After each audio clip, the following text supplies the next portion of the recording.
You कौन सा pronoun है, वी कौन सा प्रोनाउन है, सी कौन सा प्रोनाउन है या आई कौन सा प्रोनाउन है, तो आपका जवाब होगा पर्सनल प्रोनाउन। क्या होगा? Personal pronoun.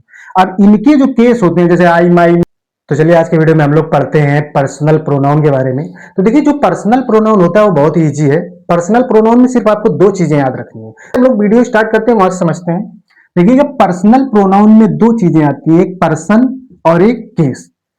तो बहुत ध्यान समझिएगा कि जो पर्सनल प्रोनाउन होता है उसमें पर्सन और केस आते हैं। तो पर्सन हमारे तीन प्रकार के होते हैं, first person, second person, third person.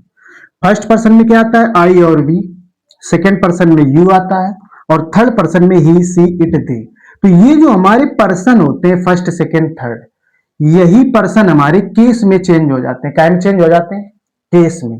तो जो अगर आपसे पूछा जाए कि यू कौन सा प्रोनाउन है, वी कौन सा प्रोनाउन है, सी कौन सा प्रोनाउन है या आई कौन सा प्रोनाउन है, तो आपका जवाब होगा पर्सनल प्रोनाउन। क्या होगा? Personal pronoun. पर्सन हमारे तीन प्रकार के होते हैं। तो ये पर्सन जब केस में बदलते हैं, केस तीन प्रकार के होते हैं, सब्जेक्टिव, पजेसिव, ऑब्जेक्टिव।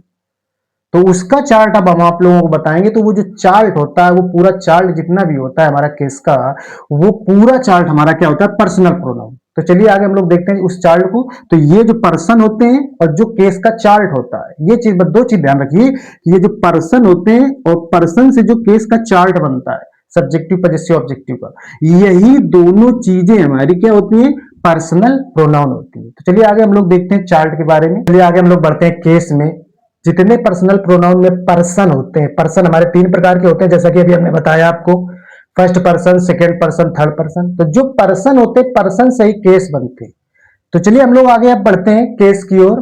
तो केस हमारे तीन प्रकार के होते हैं, सब्जेक्टिव, जिसे हम चाहे नॉमिनेटिव कहिए आप चाहे सब्जेक्टिव कहिए, कर्ता कारक ही होता है।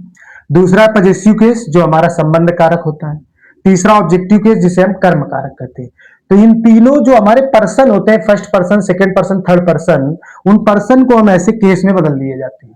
तो इस चार्ट में ये जितना भी पोर्शन दिख रहा है, ये दोनों होते हैं आपके फर्स्ट पर्सन, ये होता है सेकंड पर्सन, और ये जितना दिख रहा है ये पूरा होता है हमारा थर्ड पर्सन। तो ये जो पर्सन है वही ये इनके केस में बदल जाता है।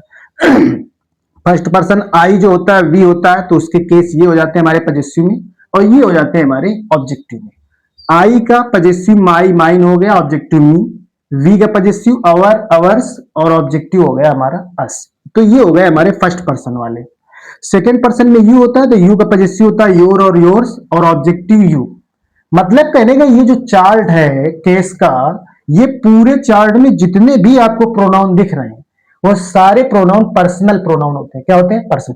अब जैसे कि अवर कौन सा प्रोनाउन है? पर्सनल। यू कौन सा प्रोनाउन है? पर्सनल। बोल दिया जाए हिज कौन सा प्रोनाउन है? इट बोल दिया जाए, मी बोल दिया जाए, आई, वी, यू, दे, इनमें कोई भी आपका शब्द, इस पूरे चार्ट में कोई भी शब्द आपको जितना भी चार्ट दिख रहा है, ये पूरा पर्सनल प्रोनाउन होता है। तो जितने पर्सन होते हैं, पर्सन से जो हमारा केस का चार्ट बनता है, वो सारा हमारा पर्सनल प्रोनाउन ही होता है। तो आई होप आपको वीडियो पसंद आया होगा। पर्सन, पर्सन से जैसे केस बना, उसका चार्ट आपके सामने है। तो ये चार्ट जो होता है हमारा केस का, ये बहुत इंपॉर्टेंट है इसका, क्योंकि प्रयोग बहुत ज्यादा है।